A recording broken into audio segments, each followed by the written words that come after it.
नमस्कार दोस्तों, आपका स्वागत है हिमाचल के सबसे ताज़ा खबरों के साथ। आज हम आपको 10 दिसंबर 2023 के मुख्य समाचार प्रस्तुत करेंगे।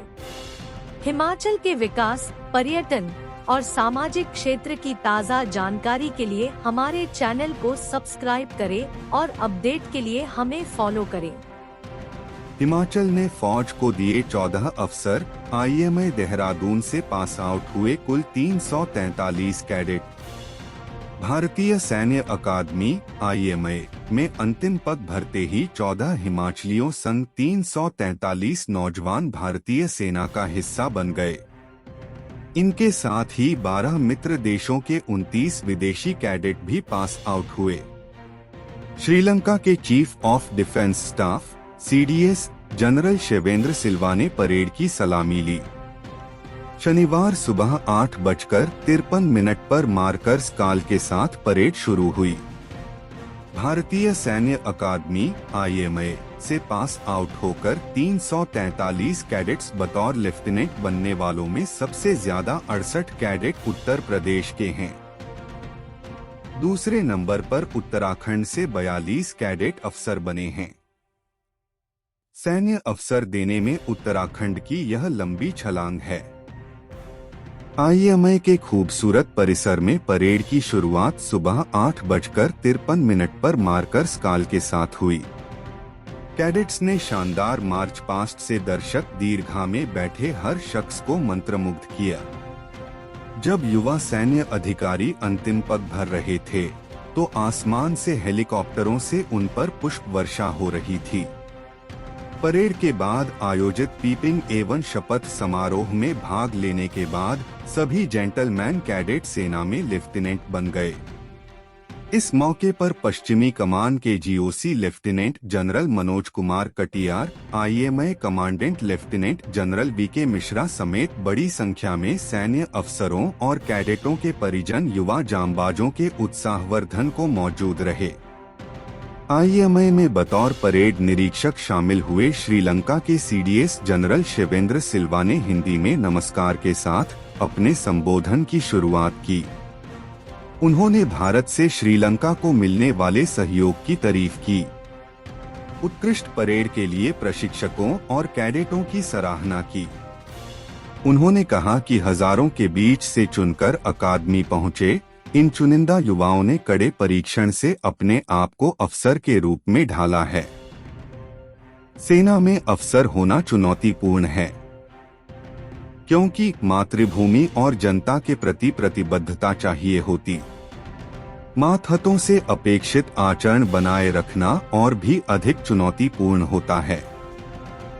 टीम से सफलता साझा करना और विफलता का सामना करना सच्चे लीडर की पहचान है। युद्ध और शांति की स्थिति में अलग अलग स्ट्रेटजी के साथ काम करना होगा। विदेशी कैडेट भूटान से 9, श्रीलंका मालदीव से 4, मॉरिशस से 3, नेपाल से 2, Bangladesh, Kyrgyzstan, Myanmar, Sudan, Tajikistan, Turkmenistan व उज्बेकिस्तान से 1। यूपी ने दिए सबसे ज्यादा। उत्तर प्रदेश से 68, उत्तराखंड से 42, राजस्थान से 34, महाराष्ट्र से 28, बिहार से 27, हरियाणा से 22, पंजाब से 20, हिमाचल प्रदेश से 14, कर्नाटक से 11, जम्मू कश्मीर दिल्ली से 10, पश्चिम बंगाल केरल से 9, मध्य प्रदेश से 7, झारखंड ओडिशा से 5, तमिलनाडु आंध्र प्रदेश से 4, नेपाल मूल भारतीय सेना से 4, चंडीगढ़ से 3, गुजरात से 2, तेलंगाना, असम, मणिपुर, मेघालय व अरुणाचल प्रदेश से 1 हैं। पहले स्कैनिंग फिर प्रसिद्ध शक्तिपीठ नयना देवी के दर्शन। शक्तिपीठ में नया सिस्टम शुरू करने की तैयारी। प्रसिद्ध शक्तिपीठ श्री नयना देवी में आने वाले समय में मां नयना के दर्शन करने के लिए आने वाले हर श्रद्धालु की पूरी चेकिंग के बाद ही उसे आगे मंदिर दर्शन के लिए भेजा जाएगा। मेट्रो स्टेशन व हवाई अड्डों की तर्ज पर नयना देवी में एक्सरे बैगेज स्कैनर मशीन स्थापित करने का प्रस्ताव है। न्यास प्रबंधन ने साइट सिलेक्ट कर अगली कार्य योजना को अंतिम रूप दिया है। शक्तिपीठ की सिक्योरिटी पर्पज से यह नई व्यवस्था सुनिश्चित की जा रही है। नैना देवी हिमाचल प्रदेश में एकमात्र ऐसा शक्तिपीठ होगा जहां सुरक्षा के लिहाज से यह पुख्ता प्रबंध होगा। मंदिर न्यास श्री नैना देवी की ओर से लगभग 30 से 40 लाख रुपए लागत की एक्सरे बैगेज स्कैनर मशीन खरीदी गई है। पुलिस विभाग के जिम्मे यह व्यवस्था रहेगी और जहां यह मशीन इंस्टॉल की जाएगी वहां पर ट्रेंड पुलिस व होमगार्ड के कर्मचारी तैनात रहेंगे। मंदिर न्यास द्वारा साइट सिलेक्ट करने के बाद अब आगामी कार्य योजना को अंतिम रूप दिया जा रहा है। उधर मंदिर न्यास नैना देवी के अध्यक्ष एवं एसडीएम धर्मपाल चौधरी ने बताया कि लगेज एक्सरे मशीन को इंस्टॉल करने के लिए साइट सिलेक्ट कर ली गई है। बस स्टैंड नैना देवी के पास लगभग 2.5 करोड़ की लागत से एक बहुत बड़ा तमाम सुविधाओं से लैस आगमन हॉल तैयार किया जाएगा, जहां इस मशीन को इंस्टॉल किया जाएगा। यहीं पर ही श्रद्धालुओं का बैग व अन्य सामान चेक किया जाएगा और आगे मंदिर दर्शन के लिए उन्हें भेजा जाएगा। शक्तिपीठ में साल भर हजारों की तादाद में मां नैना के दर्शन के लिए आवागम रहता है। श्रावण अष्टमी व अन्य नवरात्र मेलों में लाखों की संख्या श्रद्धालुओं की आवाजाही रहती है, लिहाजा शक्तिपीठ की सुरक्षा के लिहाज से नई लगेज एक्सरे मशीन स्थापित करने का प्रस्ताव है। 30 से 40 लाख रुपए लागत की यह मशीन शक्तिपीठ में लगेगी, जहां प्रत्येक श्रद्धालु को चेक करने के बाद ही मां नैना के दर्शनार्थ भेजा जाएगा। एचडीएम नैना देवी शक्तिपीठ में नई एक्सरे बैगेज स्कैनर मशीन को इंस्टॉल करने को लेकर साइट सिलेक्ट कर ली गई है। सुरक्षा के लिहाज से यह व्यवस्था अत्यंत महत्वपूर्ण है। धर्मपाल चौधरी एसडीएम व न्यास अध्यक्ष श्री नैना देवी नैना देवी शक्तिपीठ में सुरक्षा के लिहाज से एक्सरे बैगेज स्कैनर मशीन स्थापित करने के लिए न्यास प्रबंधन को पत्र लिखा गया है। उस ओर से ही मंदिर क्षेत्र में किसी उपयुक्त साइट पर मशीन इंस्टॉल करने के लिए जगह उपलब्ध करवाई जाएगी। डा कार्तिकेयन गोकुल चंद्रन, पुलिस अधीक्षक, बिलासपुर।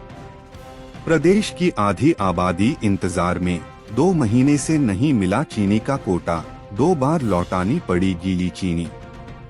प्रदेश की आधी आबादी को पिछले 2 माह से चीनी का कोटा नहीं मिल पाया है, क्योंकि सिविल सप्लाई को गीली चीनी की सप्लाई 2 बार वापस लौटानी पड़ी है।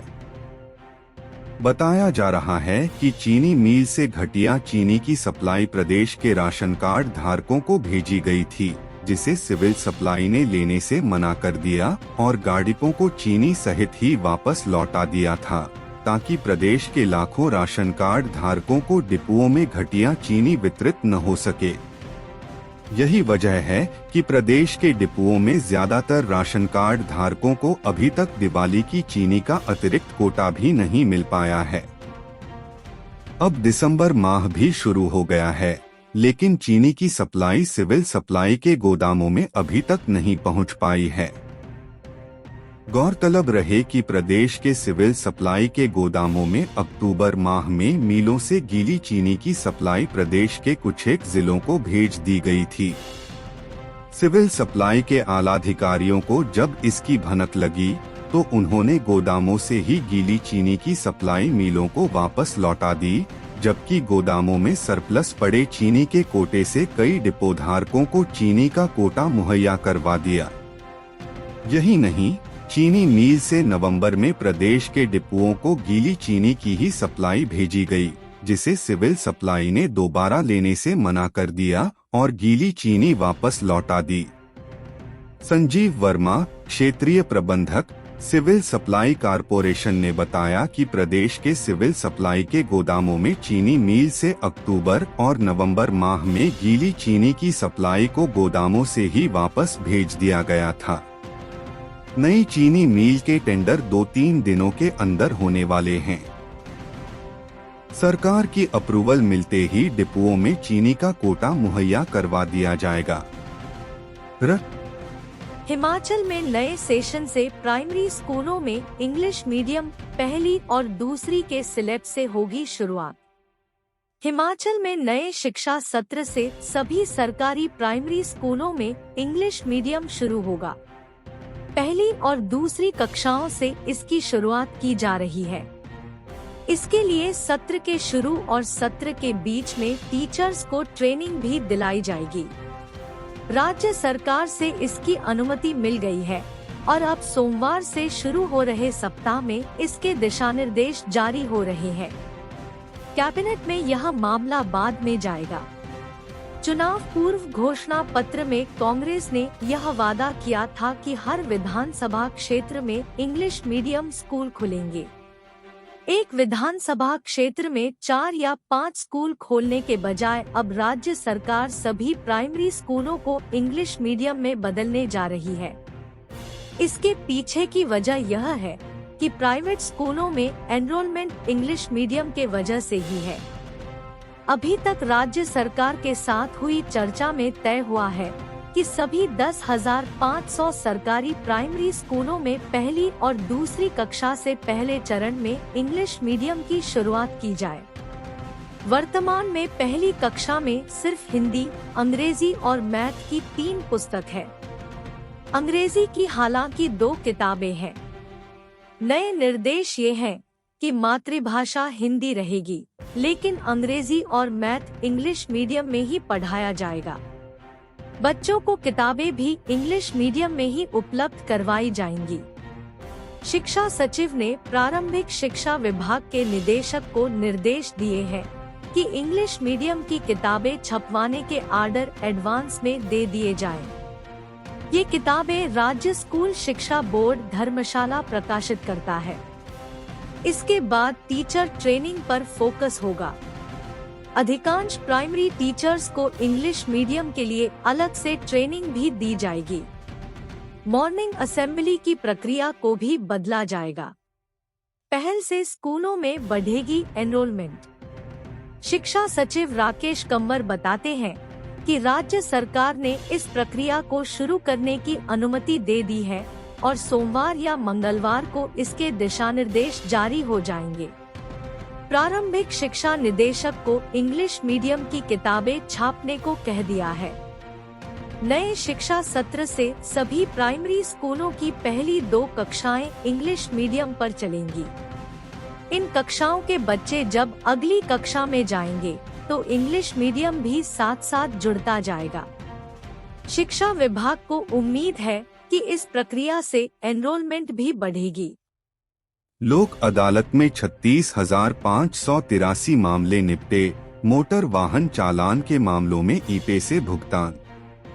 प्रदेश में राष्ट्रीय लोक अदालत में शनिवार को 36,583 मामलों का निपटारा किया गया।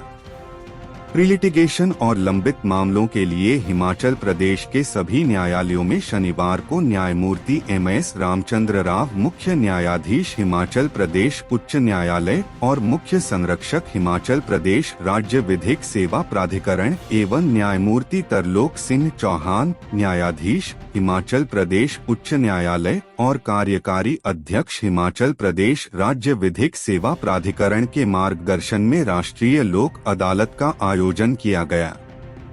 जिला एवं सत्र न्यायाधीश सदस्य सचिव वीरेंद्र शर्मा ने बताया कि राष्ट्रीय लोक अदालत के दिन ट्रैफिक मैजिस्ट्रेट के न्यायालयों में मोटर वाहन चालान के मामले में ई-पे, ई-कोर्ट डिजिटल भुगतान के माध्यम से कंपाउंडिंग शुल्क के भुगतान की ऑनलाइन सुविधा भी प्रदान की गई। उन्होंने बताया कि राष्ट्रीय लोक अदालत के बारे में संदेश, जिंगल और आईसी सामग्री के वितरण और स्थानीय निकायों के हितधारकों, गैर सरकारी संगठनों, पंचायती राज संस्थाओं के प्रतिनिधियों, पैरा लीगल वॉलंटियर्स, सार्वजनिक परिवहन सेवाओं आदि के माध्यम से जनता को जागरूक किया गया। जिला एवं सत्र न्यायाधीश सदस्य सचिव वीरेंद्र शर्मा ने बताया कि राष्ट्रीय लोक अदालत में निपटारे के लिए विभिन्न पीठों के समक्ष 95,355 मामले उठाए गए।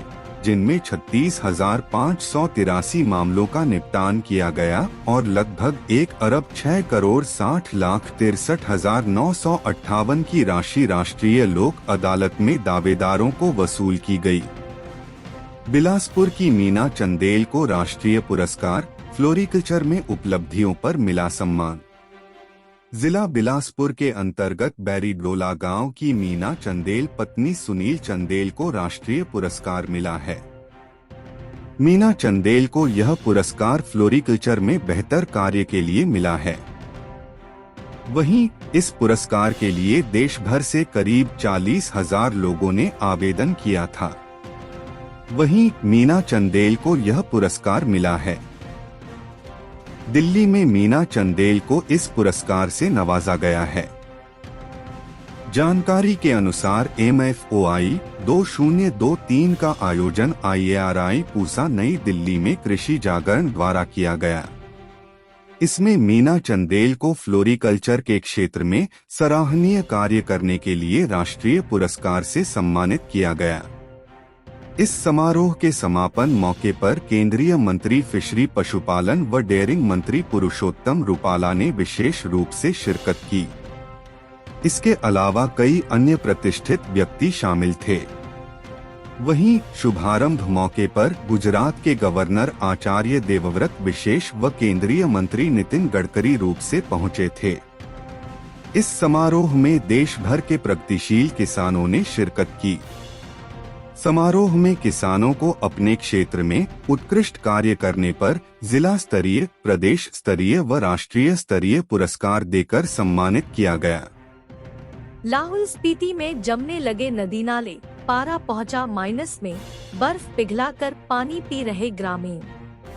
प्रदेश भर में ऊंचाई वाले इलाकों में जहां बीते दिनों बर्फबारी होने से समूचे प्रदेश में ठंड बढ़ गई है, वहीं बर्फबारी के बाद ऊपरी इलाकों में भी पारा माइनस हो चुका है।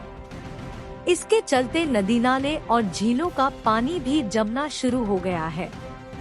इसके अलावा ग्रामीणों को अब पेयजल के लिए भी काफी अधिक दिक्कतों का सामना करना पड़ रहा है। हालांकि इन दिनों लाहौल स्पीति में मौसम साफ चल रहा है, लेकिन सुबह व शाम कड़ाके की ठंड के चलते पेयजल पाइप का जमना शुरू हो गई है। ऐसे में अब स्थानीय लोगों की दिक्कतें भी बढ़ गई हैं।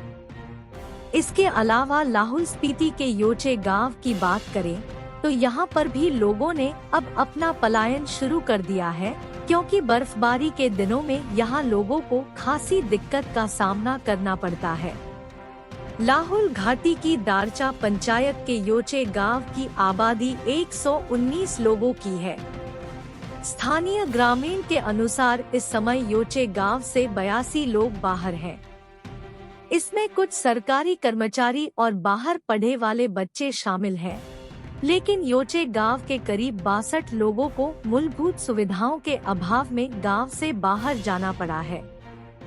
दारचा पंचायत के पूर्व प्रधान बलदेव का कहना है कि योचे गांव दुर्गम है और इस गांव में स्वास्थ्य सुविधा संचार सेवा न होने से लोगों को दिक्कत उठानी पड़ती है। इसके अलावा ग्रामीणों के बीमार होने की हालत में उन्हें दवाई के लिए 12 किलोमीटर दूर PHC दारचा जाना पड़ता है। गांव में संचार व्यवस्था ठीक न होने का कारण लोगों को फोन करने और सुनने के लिए घर से बाहर निकलना पड़ता है। कई बार गांव की यह समस्या सरकार तक रखी, लेकिन कोई सुनवाई नहीं हुई है। वहीं अटल टनल लाहौल के लोगों के लिए किसी वरदान से कम नहीं है। इससे घाटी के लोगों को काफी राहत मिली है, लेकिन घाटी के दुर्गम इलाकों में अभी भी हालात बेहतर नहीं है। बर्फबारी के बाद अब घाटी के इलाकों का तापमान -5 से 30 तक जा रहा है, जिस कारण पेयजल पाइप जम रही है। बर्फ पिघलाकर पानी पी रहे ग्रामीण। लाहौल घाटी ग्रामीण किशन लाल, बलदेव ठाकुर, संगती शासनी, अमरनाथ शासनी व जसवंत सिंह, दिनेश का कहना है कि बर्फबारी के बाद पारा माइनस में होने के चलते अब सबसे ज्यादा समस्या पेयजल की झेलनी पड़ रही है। पहाड़ों पर प्राकृतिक जल स्रोत ठंड के कारण जम रहे हैं, और अपने पशुओं को भी उन्हें पानी पिलाने के लिए दिक्कतों का सामना करना पड़ता है। तंदूर पर बर्फ पिघलाकर पानी पीने के लिए इस्तेमाल कर रहे हैं। कांगड़ा और लाहौल ने बढ़ाया हिमाचल का मान, आउटलुक ट्रैवलर अवार्ड्स 2023 में जीते पुरस्कार। हिमाचल प्रदेश ने शुक्रवार देर सायं नई दिल्ली में आयोजित आउटलुक ट्रैवलर अवार्ड्स 2023 समारोह में 2 प्रतिष्ठित पुरस्कार जीते। इस समारोह में मुख्यमंत्री सुखविंदर सिंह सुक्खू बतौर मुख्यातिथि उपस्थित रहे। इस अवसर पर उन्होंने विभिन्न श्रेणियों के विजेताओं को पुरस्कार प्रदान किए। हिमाचल प्रदेश ने कांगड़ा जिले के बीड़बिलिंग के लिए सर्वश्रेष्ठ साहसिक पर्यटक गंतव्य स्वर्ण श्रेणी और लाहौल स्पीति जिले के स्पीति के लिए सर्वश्रेष्ठ इको पर्यटन गंतव्य स्वर्ण श्रेणी में पुरस्कार जीते। हिमाचल प्रदेश पर्यटन विकास निगम के अध्यक्ष आर.एस. बाली ने यह पुरस्कार प्राप्त किए। इस अवसर पर मुख्यमंत्री सुखविंदर सिंह सुक्खू ने निवेशकों से हिमाचल में पर्यटन क्षेत्र में उदारतापूर्वक निवेश करने का आह्वान किया। उन्होंने कहा कि राज्य सरकार पर्यटन परियोजनाओं को शीघ्र स्वीकृति की सुविधा प्रदान करेगी। हिमाचल सभी मौसमों के लिए उपयुक्त पर्यटन गंतव्य है।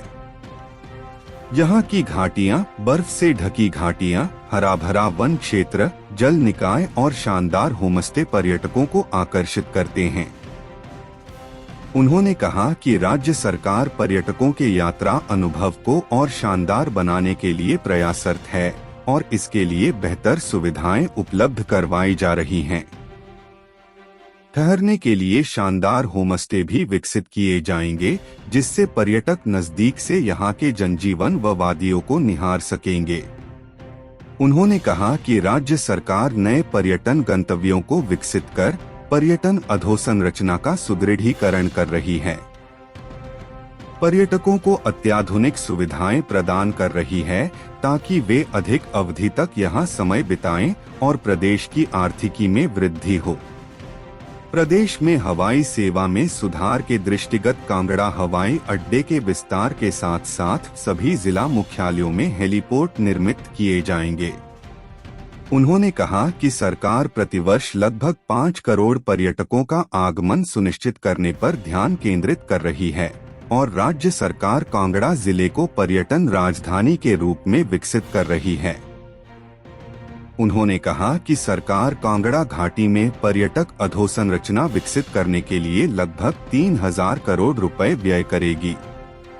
वन्य जीव पर्यटन में रुचि रखने वाले पर्यटकों को प्रोत्साहित करने के लिए कांगड़ा जिला में अंतर्राष्ट्रीय स्तर का चिड़ियाघर विकसित किया जा रहा है।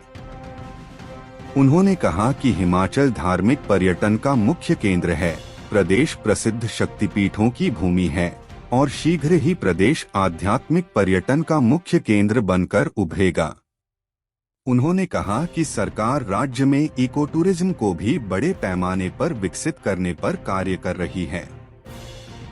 मुख्यमंत्री ने कहा कि राज्य सरकार मार्च 2026 तक हिमाचल को देश के हरित राज्य के रूप में विकसित करने की दिशा में कार्य कर रही है और राज्य में हरित ऊर्जा को बढ़ावा देने के लिए अभिनव कदम उठा रही है।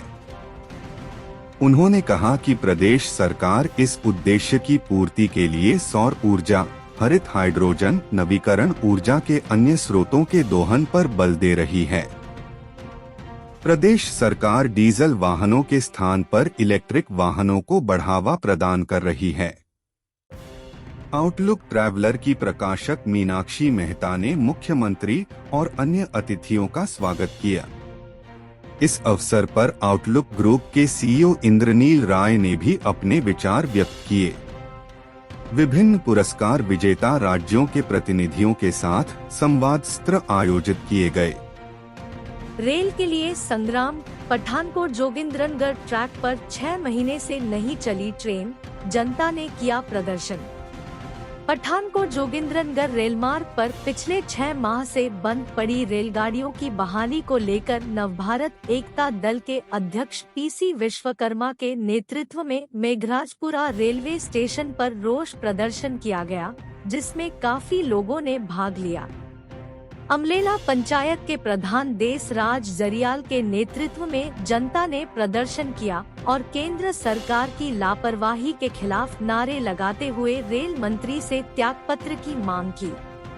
पीसी विश्वकर्मा ने कहा कि नूरपुर रोड से लेकर बैजनाथ के बीच 4 रेलगाड़ियां चल रही थी, लेकिन बरसात में ज्वालामुखी रोड और कोपरलाहड़ के बीच 80 मीटर ट्रैक के नीचे से मिट्टी खिसक जाने की वजह से ट्रेनें बंद कर दी गई। हैरानी यह है कि रेल मंत्रालय 6 महीने में इस मात्र 60 मीटर क्षतिग्रस्त ट्रैक को ठीक नहीं कर पाया। नवभारत एकता दल के अध्यक्ष पीसी विश्वकर्मा ने रेलवे बोर्ड से जल्द ट्रेनें चलाने की मांग की। विश्वकर्मा ने कहा कि इसका खामियाज भाजपा पार्टी को 2024 के चुनाव में भुगतना पड़ेगा। इस मौके पर फौजा सिंह धीमान, पंकज कुमार, कैप्टन मेहर सिंह, उत्तम चंद, सूरम सिंह, प्रकाश चौधरी इत्यादि मौजूद रहे। चांदी का शिवलिंग ऐतिहासिक महाकालेश्वर मंदिर में अब भव्य रूप में दर्शन देंगे बाबा महाकाल। अब ऐतिहासिक महाकालेश्वर मंदिर महाकाल में बाबा महाकाल अलग से भव्य रूप में नजर आएंगे। चांदी के शिवलिंग के साथ भव्य रूप से तैयार की गई जलहरी नाग निर्मित कर अब बाबा महाकाल का अलग ही रूप में भक्तों को दर्शन देंगे। शनिवार को बैजनाथ के विधायक किशोरी लाल द्वारा मंदिर ट्रस्ट के सहायक आयुक्त एसडीएम देवी सिंह ठाकुर की मौजूदगी में विधिवत रूप में पूजा अर्चना कर इस शिवलिंग के साथ जलहरी को स्थापित किया। मंदिर ट्रस्ट के सहायक आयुक्त देवी सिंह ठाकुर ने बताया कि इसके लिए चांदी मंदिर द्वारा उपलब्ध कराई गई, जबकि स्वामी रामानंद ट्रस्ट द्वारा इसका निर्माण पपरोला के ख्याति प्राप्त स्वर्णकार रमन नंदा द्वारा करवाया गया। हम अपने राज्य के विकास में योगदान देने में गर्व महसूस करते हैं और हमें उम्मीद है कि आने वाले दिनों में हमें और भी अच्छी खबरें मिलेंगी। इन खबरों को अधिक लोगों तक पहुंचाने के लिए कृपया हमारा कंटेंट साझा करें, हमारे चैनल को सब्सक्राइब करें और अपडेट के लिए हमें फॉलो करें। इसके अलावा बेझिझक अपने विचार कमेंट्स में साझा करें। आपका सहयोग हमें और भी बेहतर काम करने में मदद करेगा। धन्यवाद।